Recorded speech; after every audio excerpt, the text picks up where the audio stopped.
everyone, what is the purpose of comedy? Is it to make us laugh? Is it to enlighten us?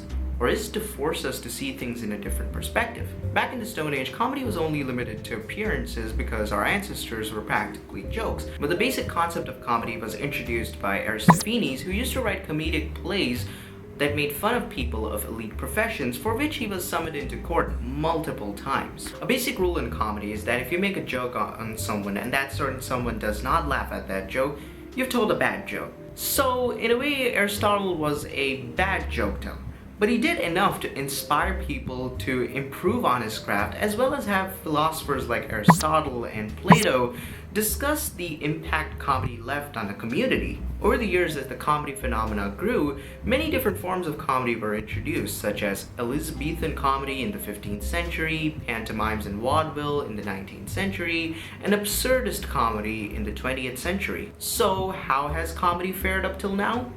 Now that we are knee-deep in cancel culture, I feel we have learned quite a lot on how we perceive our society, especially when it comes to mindlessly joking about fat people, homosexuals, race, and strange appearances.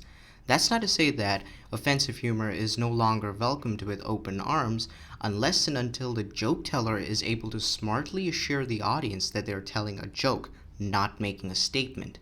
Attempting such kind of humor for a comedian is walking a tightrope. If their foot slips, they fall into a cesspool full of passionate Twitter users who are waiting just to get offended. There are also times when comedians and entertainment media have failed mainly because they wanted to make a cheap shot at shocking the audiences. But instead, they were able to successfully put their foot in their mouth. So comedians today have to stick with relatable humor, which at this point has become a highly competitive genre of comedy.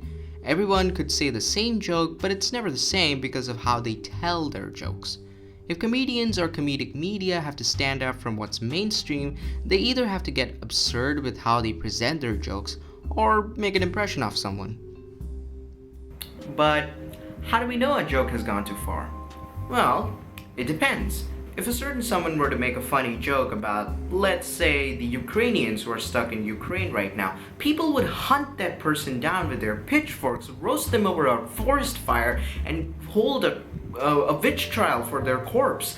Until decades later, these people realized that that certain someone told a funny joke.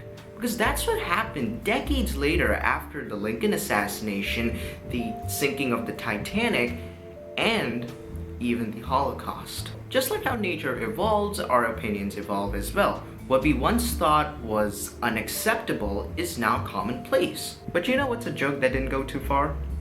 Calling someone G.I. Jane. I agree it wasn't a funny joke, but it was still pretty harmless. So what is the purpose of comedy? Comedy is that mirror that reflects the flaws of our society in a way that it demands the audience to see things in a different perspective, even if it alienates them from what they believe in.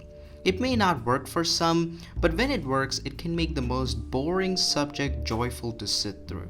The process of telling and receiving a joke may derive from the pain of what is being made fun of, but if it all ends in a good laugh, who cares? There is no greater power than sharing happiness. And that's it for today. I'll bid you another farewell from another video, and I'll see you next time.